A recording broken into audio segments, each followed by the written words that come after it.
We're going to begin with a little exercise in listening. And I want you all to close your eyes. I'm going to say a few words. We'll have a moment of silence for 3 or 4 minutes. And we'll go from there. So,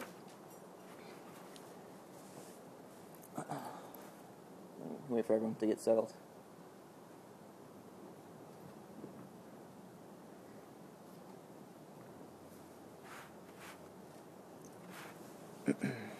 So, please close your eyes and listen.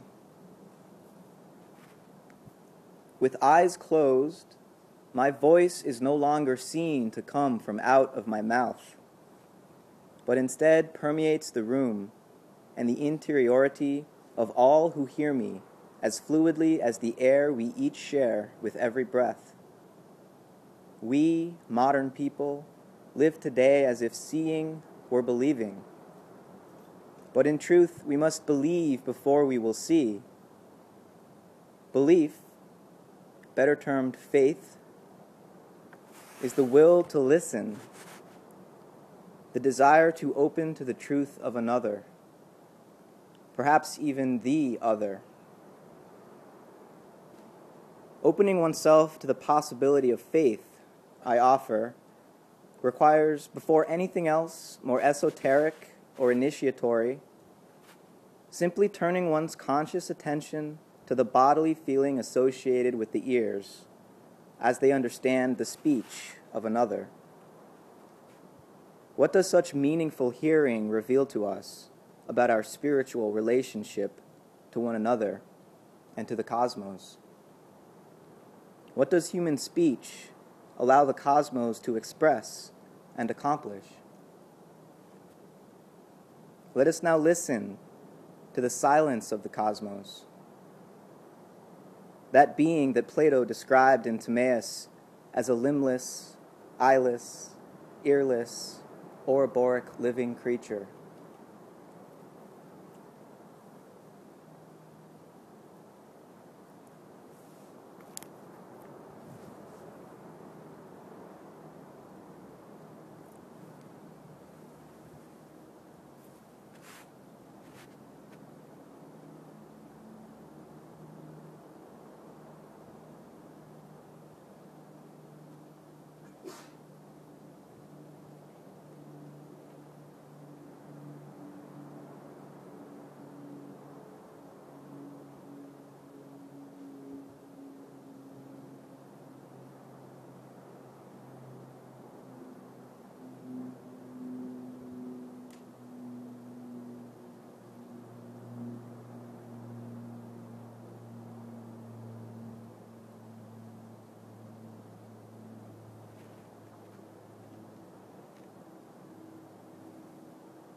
The untrained or inadequate eyes show only surfaces, only facades.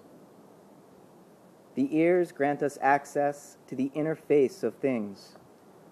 They provide the hollow through which Tao can flow, or the living flesh within which the Logos can lovingly glow.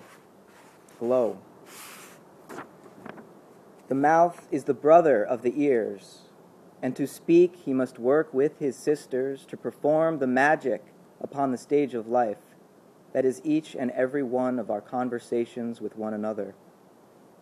Speaking is an alchemical process, the transformation of mere thought into the living, breathing presence of the Word.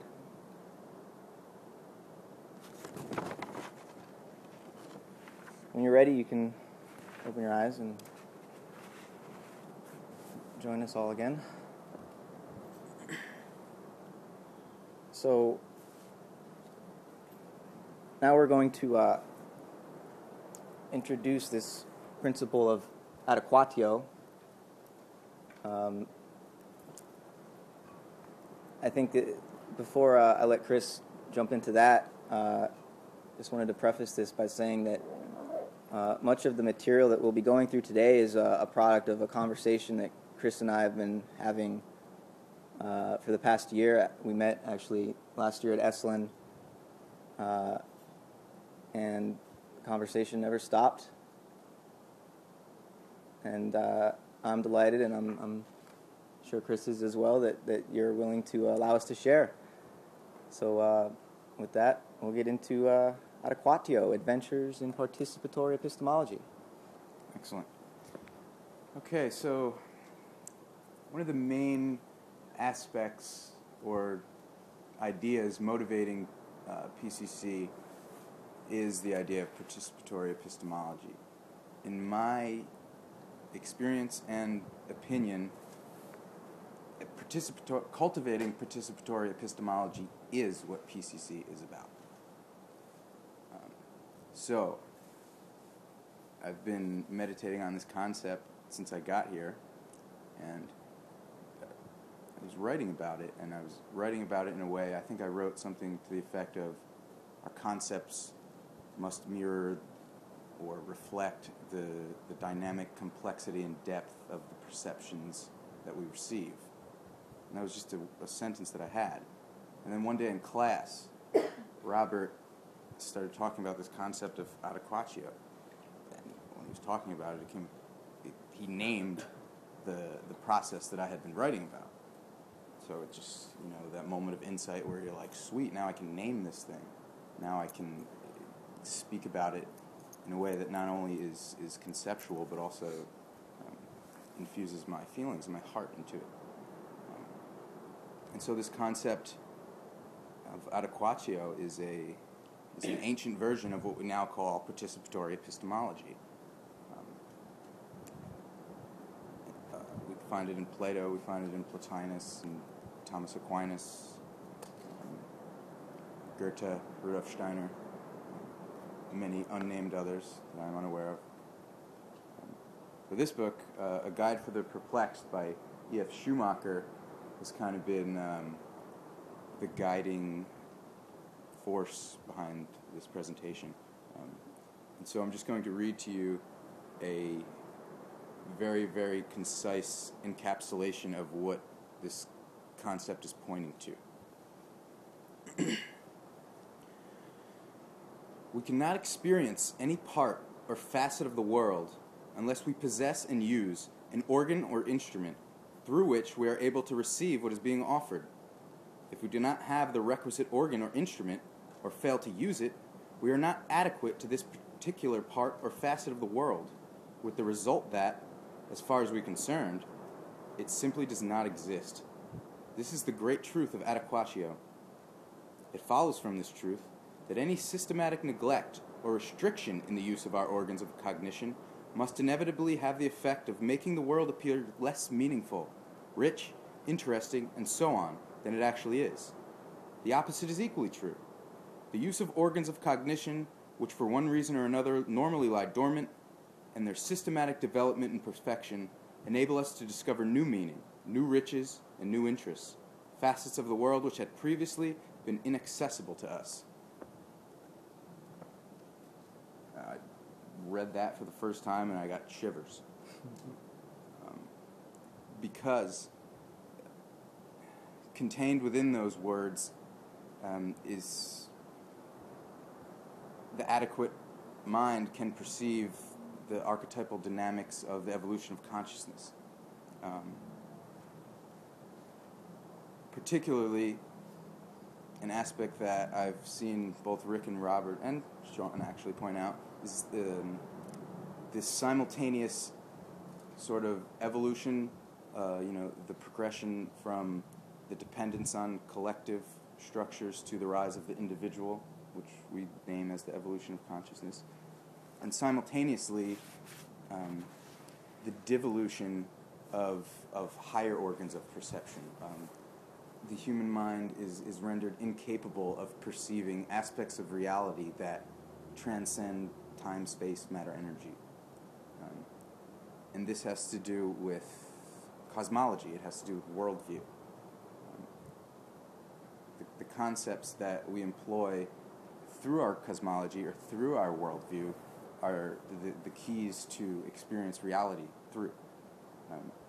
And when we employ concepts that are rooted in sensorial experiences, our overarching experience of reality as a whole becomes limited to that sensorial experience. And we then explain the whole of reality in terms of those senses, therefore impoverishing reality, rendering most of reality unconscious, meaning we can't perceive it. Therefore, we assume that it's just not there. So, while the individual in America is more free than ever, we have more rights, we have more mobility, whatever, we still face these detrimental patternings that are ingrained upon our psyches just by virtue of our existence in civilization itself.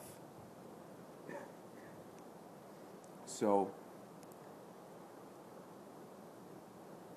when we recognize the inadequacy of our cosmology, of our worldview, sort of opens space for the possibility of something new to be born out of that emptiness.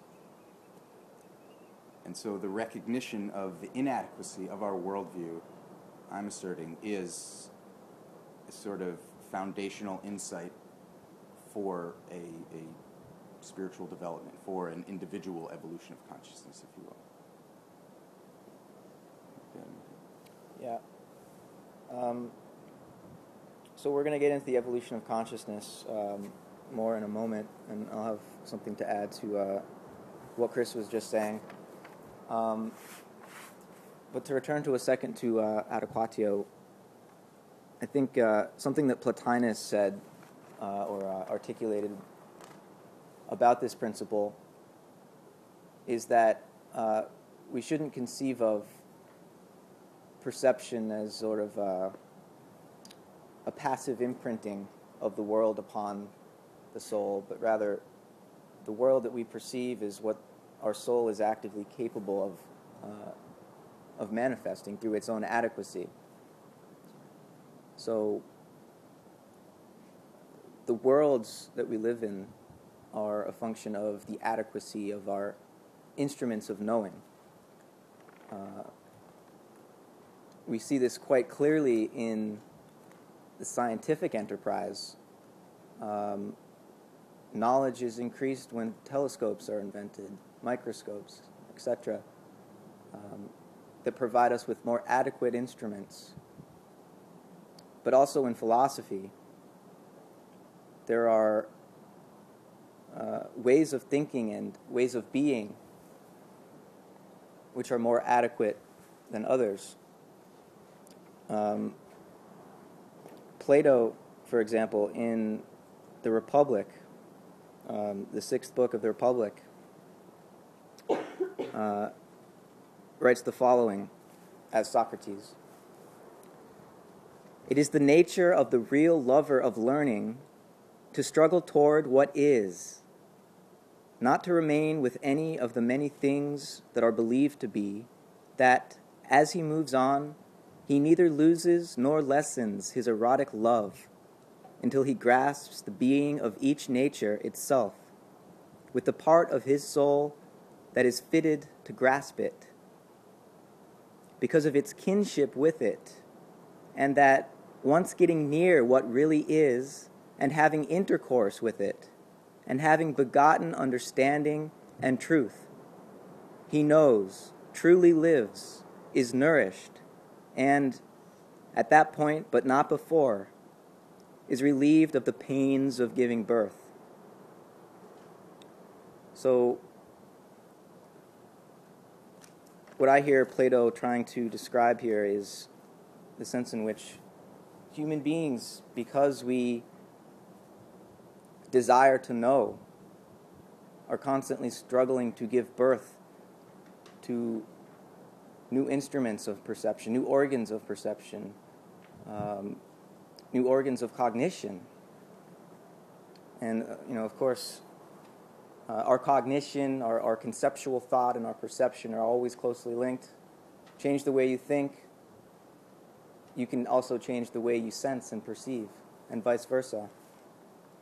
And something to remember about Adequatio is the way that, in modern philosophy, we make a sharp distinction between epistemology and ontology.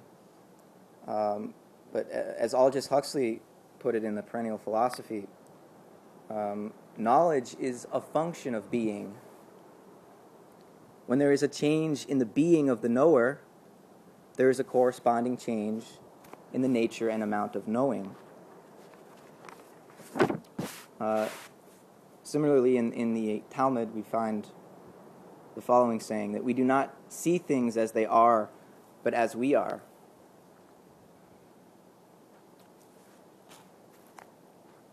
And in applying this principle of Adequatio to the evolution of consciousness,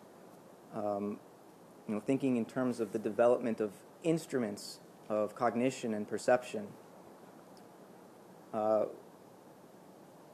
what really caught my attention is language, and language as a technology, which through its evolution functions as perhaps a sort of scaffolding for the evolution of consciousness.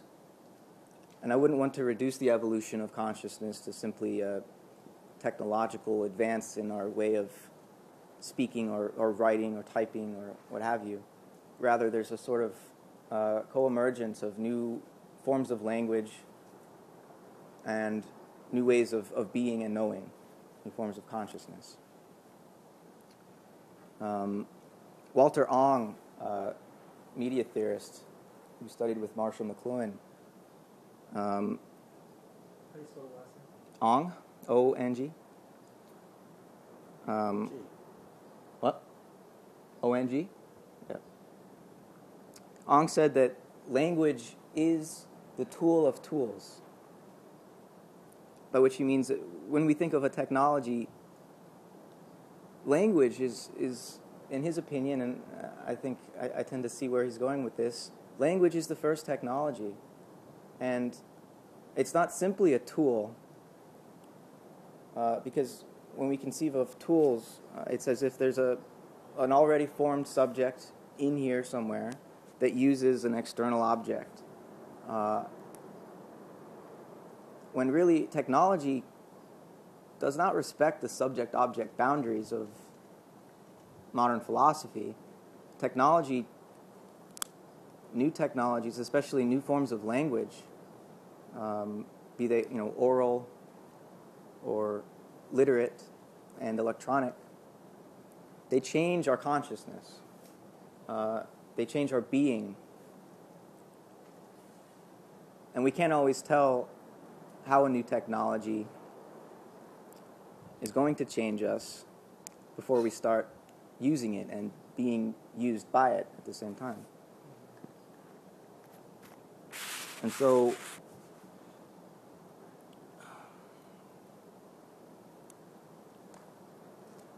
Steiner talks about the Logos working for ages to evolve the cosmos prior to human beings, and finally, when human beings emerge, the Logos is able to flower forth and become audible and hear itself for the first time, reflect upon itself for the first time. But this is not to say that before human beings that the universe, nature, the earth was silent. There are many, many languages. English is just one of them. Alphabetic languages in general have very specific effects on consciousness. But again, when we were silent earlier, I think you all heard the waves crashing and perhaps some crows outside. So there are all these other voices. And sometimes it can seem as though the human species has become somewhat autistic in that we've so deeply internalized our own particular kind of language, our own alphabetic language, which I'll talk about more later, that we've become inadequate to all the other voices of the earth and the sky. Because you could say that when we first come into the world as infants, as William James said, there's just a booming, buzzing confusion. And language helps us sort of tone down that overwhelming, that overwhelming sense of all-pervasive meaning. If there's too much meaning around you, you can't make sense of it. And so at the same time that internalizing a very grammatically structured language, which comes along with an alphabetic technology, at the same time that can make you more adequate to, say, conceptual abstract thinking, it can also be a sort of de-evolutionary process that separates and alienates us from the larger community of life of which we are part. I believe Chris Becker has something to add. I'd just like to comment a little bit more on the evolution of consciousness, because I feel that an adequate conception of where we are right now in history necessitates that we understand how we got here. And that's why I appreciate the evolution of consciousness perspective so much, because it situates us in a stream of development rather than this mutual exclusive situation that just kind of came out of nowhere. So I'm going to backtrack about, a couple of 100,000 years to when the human species begins to use fire tools and language in an ever increasing and complexifying way. Rudolf Steiner speaks about these developments in terms of their effect on human consciousness specifically. He wasn't going on any archaeological data, let's just put it that way. He speaks of the introduction of these technologies into human culture as not arising out of the biological necessity of the individual, but kind of as, so to speak, gifts from the gods. Spiritual beings kind of inspire these evolutionary developments in history, and thereby human consciousness comes into communion with these different spiritual beings at different moments in history. So he speaks of what in Christian theology is called the fall, and he speaks of this event as the incursion or intrusion or invasion of the being known as Lucifer into human consciousness and human culture. And he speaks of this being at the moment of, and this moment being hundreds of thousands of years, when humans began to first use tools, fire, and language. Human consciousness becomes directed towards the senses, towards the world. And as these technologies complexify and humans are able to organize themselves in more complex ways, language becomes a way to manage the world, becomes a way to strategically organize the world so that the human collective can manipulate it to its own desires. So he talks about Lucifer as kind of the catalyst for desire in the human soul, the desire to protect oneself, the desire to, as I said, manipulate the environment to get what you want out of it. Because technology gives humans this power, the felt experience of that power ingrains subtle conceptions of reality that impoverish reality's complexity and depth. And so language takes this to a whole new level. And as we see from the past, language seems to have been initially a sacred function, as everything was a sacred function. But over time, in large-scale civilizations who employed agriculture and war as their primary modus operandi, language becomes a detrimental mechanism to human consciousness. In Steiner's language, it produces an Ahrimanic effect. The being known as Ahriman in Steiner's cosmology enters into human evolution with language, particularly because nouns arise. We begin to experience the world as a collection of objects to be manipulated for our own purposes. And so, fast forward a couple 100,000 years. As you can see, I'm really horrible with dates. Rick, little tangent. Whenever I heard you read that thing by Taylor Molly the first year, and I feel like you're talking to me whenever you say that.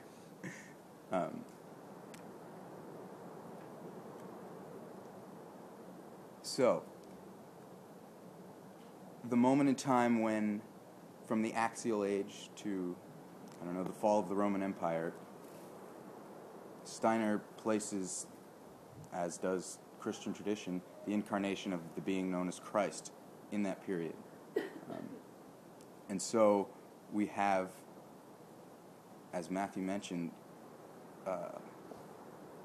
the ability of the individual to reflect upon the detrimental programming that one receives from a collective.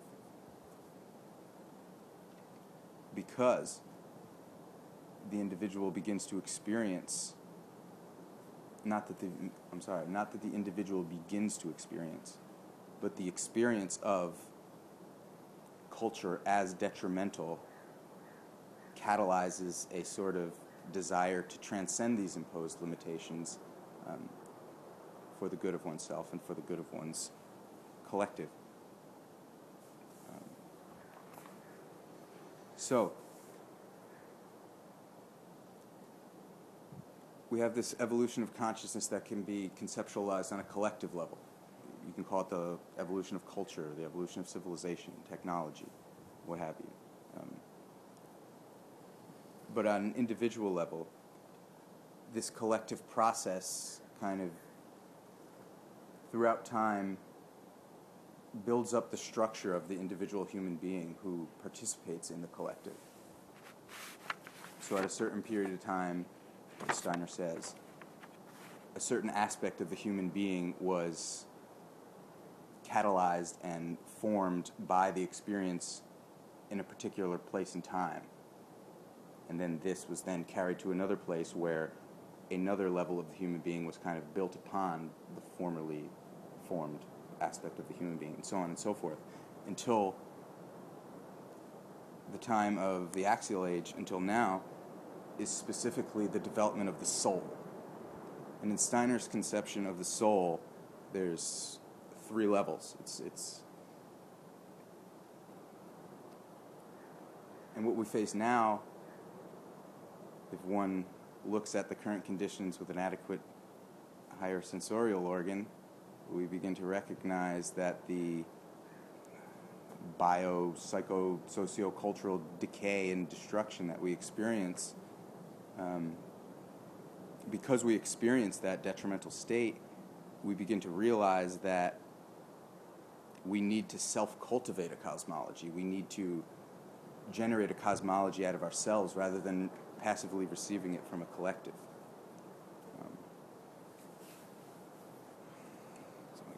Okay. Well, so let's try. I'm going to try to flesh out a little bit how language has evolved. Throughout these historical periods that Chris was talking about, and underlying this attempt to flesh out the evolution of language is this idea by Hans Jonas. He was a Jewish phenomenologist who studied with Heidegger until Heidegger was a Nazi, became a Nazi. But Jonas said that, or looked at language as an unfinished revelation, and that really God makes contact with human beings through the logos, through language. And Jonas writes that the whole biblical revelation, including the Christ event, is only a phase in the ongoing process of divine self-revealing through events of language.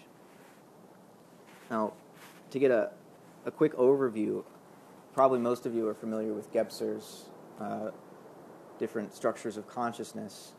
The archaic, the magic, the mythic, the mental, and the integral. Leaving the archaic aside for a moment, if we try to conceive of or feel into the magical consciousness structure, perhaps we can imagine that language was originally learned with music and dance and song. Music and dance and song as a response to the rhythms of the stars, the planets, heavenly bodies, as a response to the wind through the leaves, as a response to thunder. All these natural events taught us how to talk. But first, speech was sung. And in that sense, a magical consciousness structure is an oral people. But it's not until the mythic structure of consciousness emerges that this oral culture, with the help of a literate priesthood perhaps, begins to really lay down some mythic narratives that bind the community together. And for these mythical peoples, they're very much, it's almost like a group mind. And not that this isn't still the case today, but without mental consciousness to look back on, and perhaps integral consciousness to integrate all these structures, in the mythic stage, you're very much immersed in your community because of the very nature of orality. We take for granted how much we are changed by literacy, by learning to read and write. So if we look at the phenomenology of speech, as Walter Ong has described it, there are several things that stand out. Ong says that its oral cultures are very formulaic, meaning they're constantly using mnemonic devices and rhythmic repetition to aid their expression. Because again, in an oral culture, you can't go look up history. You can't go look up a factoid. You have to remember it. And so, speaking in a poetic, rhythmical, formulaic way just helps you to remember things. Ong says oral cultures are also aggregative, meaning that they're constantly going to be grouping together common words. Like sturdy oak tree, clever Odysseus, beautiful princess. These words go together. And if you can, think about how without the ability to read, you cannot see a word. And so an oral people wouldn't really distinguish between individual words in the way that we do today. In fact, when literacy was first beginning, I think from the time of in Greece, around the time that Plato was writing, up until maybe the 5th or 6th century, around then, even written language, there was no spaces between the words.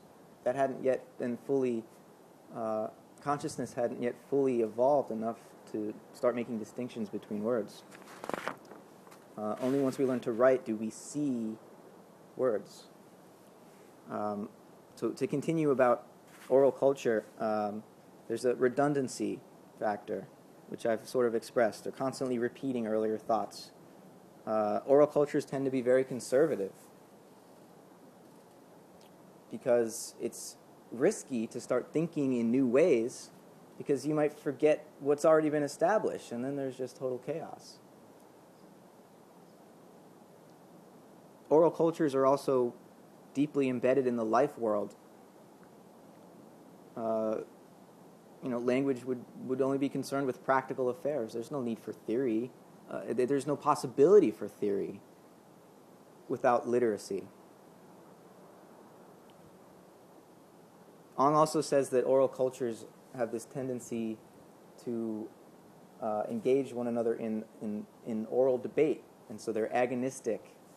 And he gives examples of oral literature, which is kind of a contradiction in terms, but when we look at, say, Homer's epics, the Odyssey and the Iliad, these are attempts to write what had been for many hundreds or even thousands, I'm not sure, years, passed on as an oral tradition and was finally written down.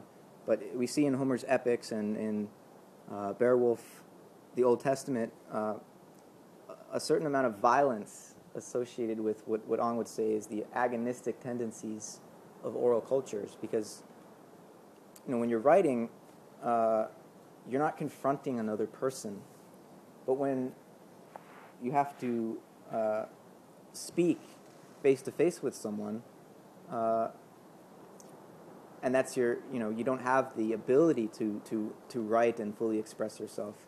There's going to be a tendency to clash, and so rhetoric was the art of effective argument, and it was really highly respected for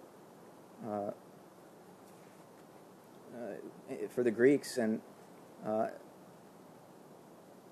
Plato was among the first generation of Greeks to internalize the alphabet. He was the first generation in Athens to learn the alphabet in sort of an institutional setting. It had been around since I think 700 BCE or so in Greece. And one thing I should mention that's kind of really fascinating to me is that the alphabet itself was invented only once by a Semitic people in Egypt around 1700 BCE. All the alphabets that we know of today are descendants from that original source. So it's a very unique technology that has had world-changing effects.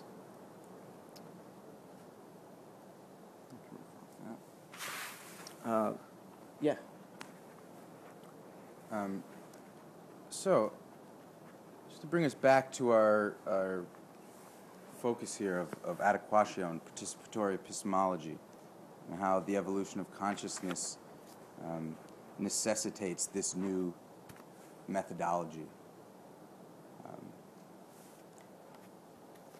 As I said before, this relates to the human consciousness's experience with different spiritual beings at different points in time.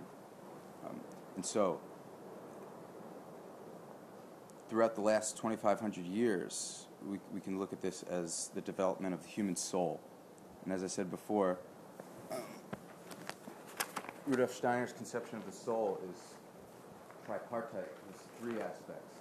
And I also should mention that Aristotle and Kabbalah also have a tripartite conception of the soul. But in Steiner's conception, we have the part of the soul that he names the sentient soul, that is solely focused on the physical world, on one's own desires, gratification, aversion from pain, attraction to pleasure. So a sort of pre-conscious mind, if you will. And so the second level of the soul, he names the mind soul, or the intellectual soul. And this is the level of soul that we all are at right now. This is the level of soul that we speak of when we say that we are living in our heads. This is the aspect of soul that kind of receives this abstract cosmology from the collective and then imposes it upon its perceptions and sort of creates this delusional conception of reality through this cosmology that does not adequately reflect reality. And so what Steiner says needs to happen for evolution of consciousness to flower forth is the cultivation of what he calls the consciousness soul, but I've also seen called the spiritual soul.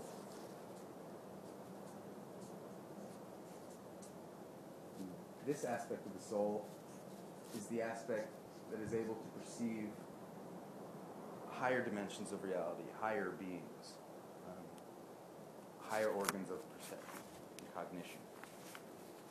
And as given, this aspect of soul is not generated by the present existence in culture. Culture does not give us this. Culture gives us these two, but this is left for the individual to self-cultivate. And so, we're living here. We're not here yet. We're living in our minds, in our abstract delusional conception of reality, which is colored by our obsession with the physical world, by our transfixation on our own desires and on our own pursuits and on our own fancies and whims, on ourselves. And so Steiner says, at each level of the soul, we face a different sort of tempter, a different adversarial being, a being that is sort of an initiator, that if we want to sort out this level of soul, we need to confront Lucifer. We need to confront our desires. We need to bring our desires, our assumptions to consciousness. And at the second level, we need to confront Ahriman. We need to confront, and I know I didn't go into these much. This is just a way that I like to explain this. When we confront Ahriman, we confront our own delusions. We confront the world that imposes a false conception of reality on us. We confront restriction. We confront oppression.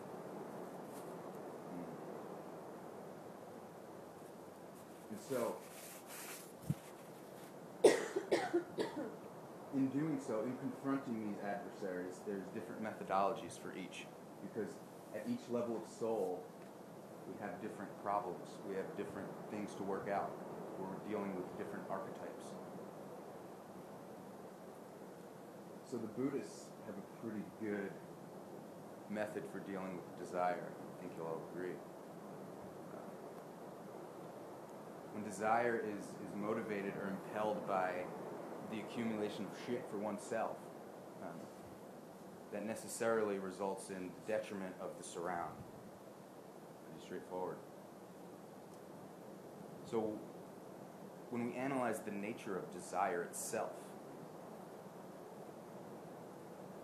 we come to see that it's not desire itself that is evil, that is wrong. It is the teleology kind of pulling desire that is what is causing the problems. Desire is oriented towards the accumulation of shit for oneself. So, I assert that if the object of desire is changed, which I think it has for pretty much everybody in this room, then we could say that we are engaging in a purification of the soul, so to speak. We are oriented towards the alleviation of the suffering of all beings, to use Buddhist terms. And in the Tibetan tradition, this is called bodhicitta, the cultivation of the awakened mind, whereby the sentient mind kind of embodies its role as an active, willing agent, and ceases to be impelled by biological desires and drives beyond its control. And so, when our actions in the world are oriented towards the alleviation of the suffering of all beings, come to find out that we suffer a lot ourselves. It's not just all these beings. I'm one of all those beings. So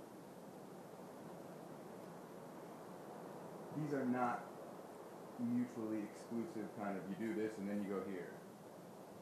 It's kind of, as you're doing this, you deconstruct your worldview.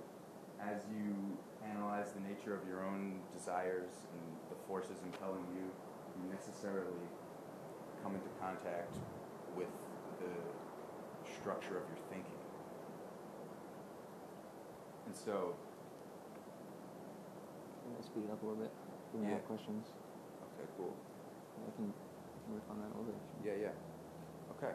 So, in short, when desire is motivated towards manifesting harmony into the world, manifesting love into the world, and when our intellectual capacity becomes able to perceive the actual depth and complexity and nuance of reality, the ensuing development is perception of the higher world or higher beings. And for the evil in the world to be vanquished, to be eradicated, to be transmuted, we need to reconnect to beings who have the interests of the world and the interests of the being in the world, the beings of the world in mind. We need to surrender ourselves so that our behavior is embodying and manifesting the will of higher beings that are loving,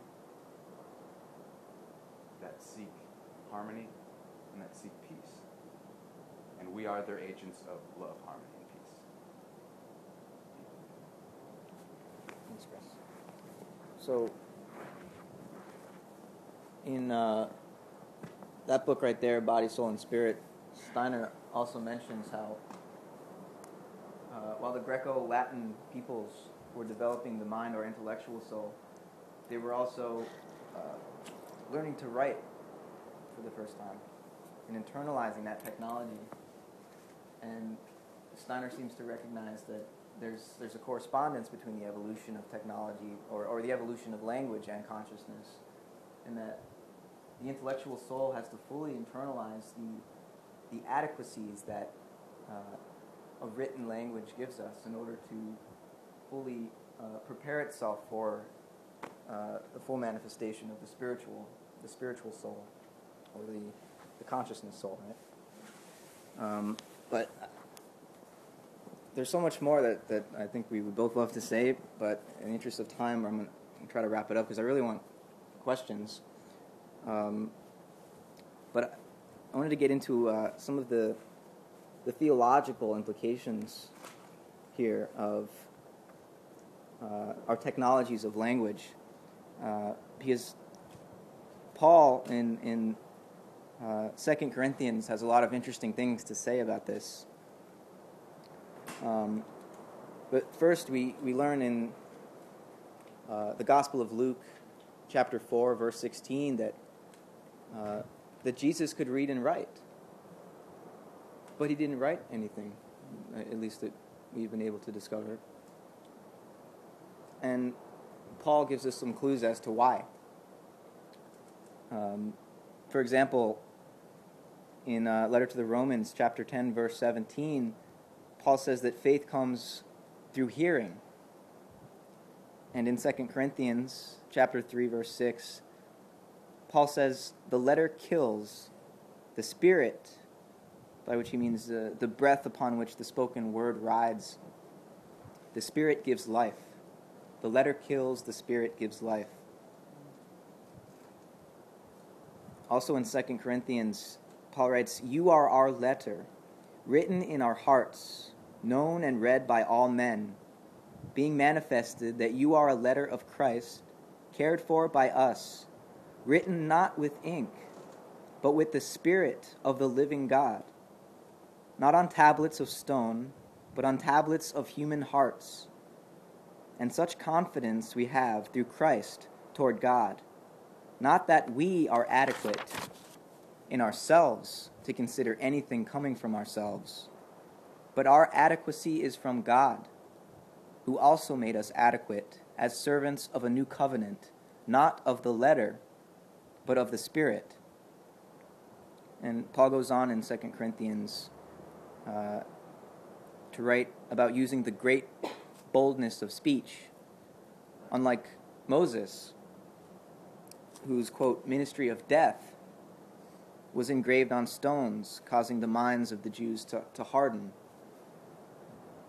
and in that sense remain veiled from the face of the Lord. And I think Chris and I both wanted to, well, Chris wasn't here for Robert's talk, but Robert spoke of Sophia. And I think these beings, Christ and Sophia, are inextricably knotted together. And our patriarchal culture is focused on only one, on the figure of Christ, on the death of Christ. And in that sense, if we think about the way that we've become, as I tried to express earlier, sort of autistic and only focused on our own specialized language, thereby ignoring and not listening to the rest of the languages spoken by the community of life on the planet. We've become too narrowly focused on the word, on the logos, and not on faith. Faith as the will to listen, which I associate with Sophia. I'm not exactly sure why. But the way that I think about this is, as I spoke at the beginning when I read that introduction, the mouth needs his sisters, the ears, to say anything meaningful. So, I and Chris, we need an audience to hear us for our words to mean anything. And so just as the mouth needs ears for its speech, Christ needs Sophia. At least that's one way that I have been thinking about that. And if you have anything to add, Chris, then we can ask some questions. No, I'd like to open it up for questions. Yeah. Okay.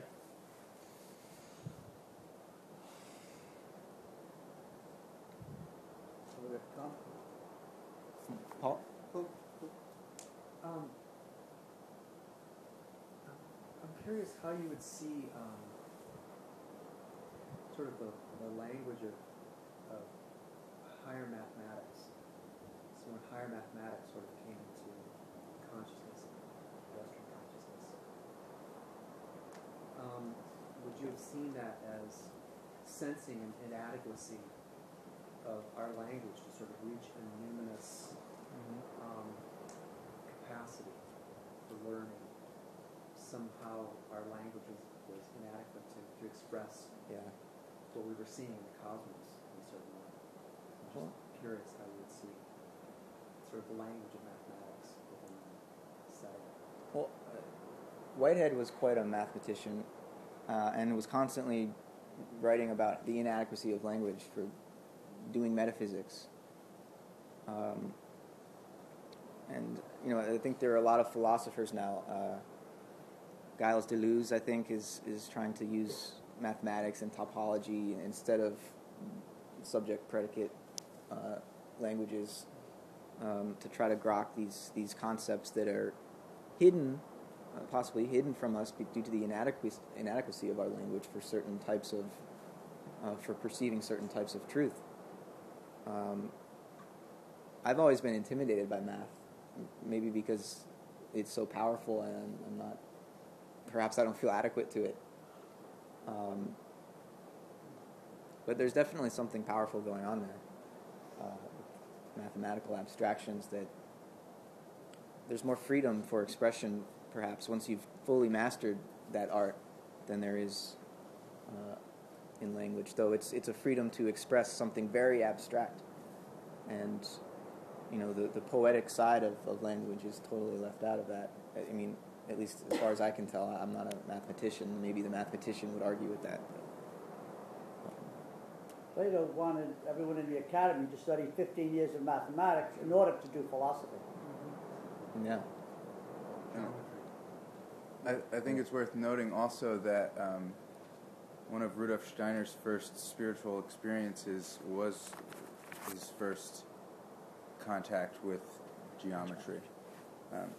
And throughout his writings and lectures, he continually points to the fact that the straight line or the perfect circle or the perfect square or the perfect triangle only exists in our minds. It doesn't actually exist in the world.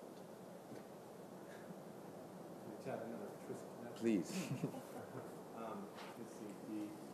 I know Lucifer's related. That is the sort of classic Platonic idealist view of geometry. Of course, geometry literally means taking the measure of Gaia. Geo, Gaia.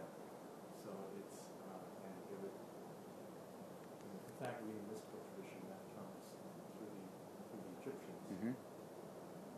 With the gnomon, which is basically a way of an embodied interaction with, on the one hand, the gravity of the earth.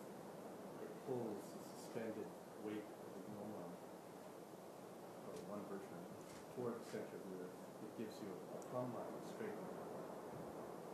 So the combination of interacting with the massive eros, or the loving center of the earth, which pulls everything toward it, you get the plumb line, along with the sun, which gives you the shadow. Right? So once you have those two, those are two. So the center of the earth, the light of the sun, which gives you the shadow. Both of those give you a plumb line and a moving reference point to take the measure, metron, of Gaia, geo. So geometry comes from this living interaction of using the earth, in the Egyptians' case, to lay out a sacred architecture, pyramids, and so on, which, of course, is also aligned with the constellations, particularly Orion and Sirius. So geometry, in its origins, is actually embedded in a mystical participation with the living earth and cosmos. It's true for Pythagoreans, of course, too. The third part, fibers and strings. Thank you, Sean. Yeah, thanks. Like that. Tom, you have a question? Yeah, well, they say that in the Himalayas there are yogis who, whenever they are speaking or singing in Sanskrit, are literally creating universes. In other words, language is, more than anything, just the raw stuff of creation. And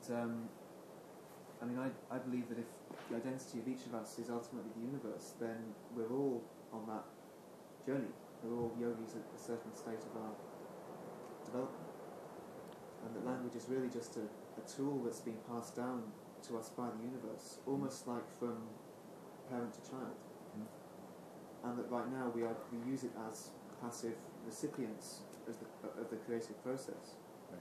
but we can learn to use it as the way that we create. Exactly.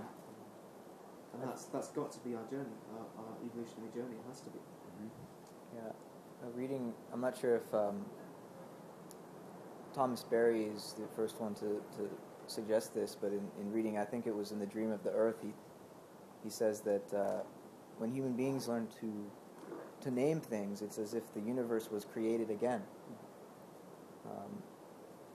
But I think, I feel the need to temper that with this idea that there are many other languages that also create worlds besides the human. You could just think of neurochemical languages, which have a very intimate role to play, a participatory role to play in consciousness. So, our consciousness allows us to speak human languages, but it's in some way facilitated by the neurochemical languages, right? So there's languages on many levels, and somehow they're able to work together, even if we may be unable to translate one into English. So, yeah. All right. Goodbye. Thank you.